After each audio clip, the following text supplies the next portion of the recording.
Hi again then guys, and welcome to another installment of Quattroporte on Forza Horizon 3, the review series for the sedans or saloon cars in the game. And this car is a pretty popular one for obvious reasons. It's a sleeper version in effect of what a Nissan GTR would be if it were a sedan.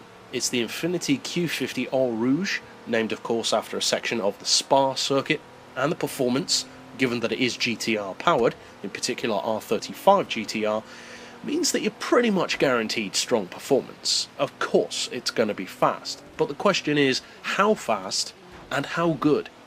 Because, of course, the R35 is fantastic, but that doesn't necessarily mean that this one automatically will be.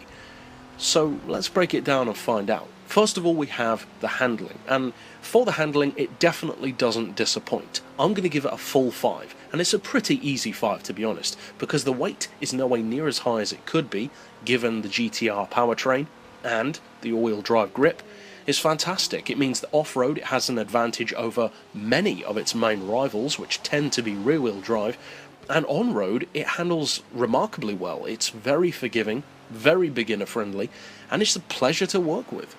As far as acceleration goes, well, again, I'm going to give it a full 5 because you've already got 560 horsepower and all-wheel drive.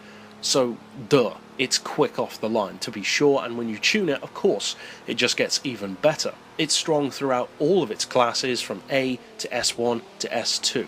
It's very strong, and in fact, it's one of the best sedans, I would say, in the game for acceleration.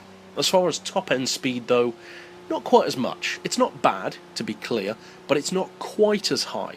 It's about 5 to 10 miles per hour off the pace of some of the absolute fastest sedans. So it just wouldn't be fair to those cars to give this one a full 5 when it's not quite as good. So I'm going to give it a 4. Plus, in stock form, it's very fast, but again, it's not class-leading necessarily for top-end speed. It's got great low-end and mid-range acceleration, but top-end not as much.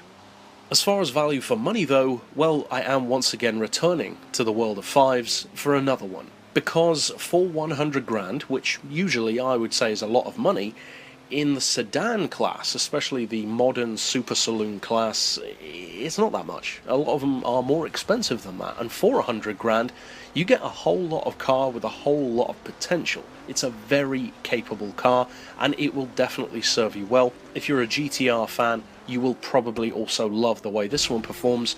So yeah, it's an easy 5. And finally, for the usability, well, again, I'm giving it another 5 because it's so good in the classes that you can run it in.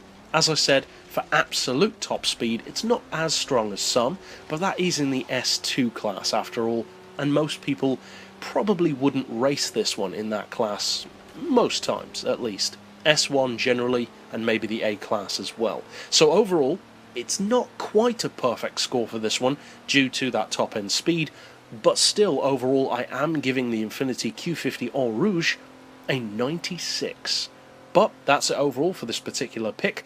I'll see you guys next time, and as always, thanks for watching.